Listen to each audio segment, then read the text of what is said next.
Hello student, आज पढ़ेंगे BSc agriculture first semester में जो सब्जेक्ट होता है comprehension and communication skill in English.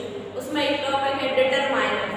तो डिटरमाइनर्स होते क्या है, इनको फिक्सिंग वर्ड्स भी कहते हैं, मतलब कि कुछ ऐसे शब्द जो फिक्स रहते हैं डिटरमाइनर्स कहलाते हैं। तो इसकी डेफिनेशन ऑफ डिटरमाइनर्स क्या होगी, तो ऐसे शब्द जो किसी नाउन या प्रोनाउन या संज्ञा या सर्वनाम के पहले आकर उसका अर्थ स्पष्ट करने में सहायक होते हैं, डिटरमाइनर्स कहलाते हैं। तो डिटरमाइनर्स में सबसे पहले है डेमोंस्ट्रेटिव एडजेक्टिव यानी संकेतवाचक विशेषण। कुछ ऐसे विशेषण जो किसी की तरफ इशारा करें या संकेत करें, जैसे कि दिस, दैट, दीज, दोज।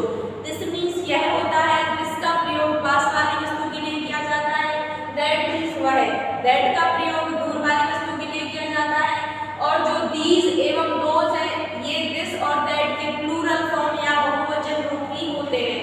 फिर उसके बाद है पजेसिव प्रोनाउंस या अधिकारवाचक सर्वनाम। तो इसमें सबसे पहले है माई। माई मीन्स होता है मेरा। तो कुछ ऐसे प्रोनाउंस होते हैं जैसे आई के साथ माई हो गया, ये पजेसिव होते हैं जो किसी चीज पर अपना अधिकार दिखाते हैं। फिर उसके बाद है हिज, तो ही के साथ हिज लगाते हैं। फिर हर, तो सी के साथ हर लगाते हैं। फिर अबर, अबर मीन्स होता है हमारा, तो वी के साथ अबर का यूज पजेसिव के रूप में किया जाता है।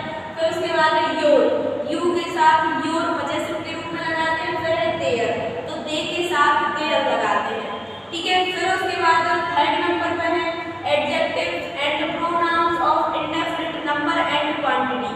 तो कुछ ऐसे एडजेक्टिव एंड प्रोनाउंस होंगे जिनका नंबर इंडेफिनिट